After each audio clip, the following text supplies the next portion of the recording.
Ada cuak?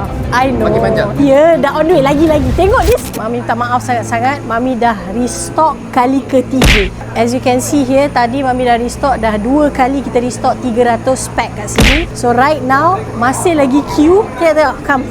Tengok, masih lagi ada queue. Kita tinggal lagi 20 right now. Sebab sekarang ni Mami restock daripada dalam cafe punya. Sebab I dah put dekat cafe 100. Sebab I restock for you guys. Tapi tinggal 20. Tapi my team is on the way. Dia tengah pick up dekat IBHQ. Okay, so korang boleh tunggu sekejap. So I'm so sorry kalau korang boleh tunggu. Boleh berdiri? It's good. Boleh? I tak tahu. Dah lagi 20 orang lah. 20 kotak lagi. So itu je tinggal right now. Sebab I dah stock like 3 kali. 600 kotak dah. So dia on the way dah. Nasib baik Mami buat hari ni lebih. I do lebih. Mami buat lebih sebab Mami dah tahu kejap lagi Mami punya team are coming. So dalam 10 minit. Thank you. I know lah. Ada cuak?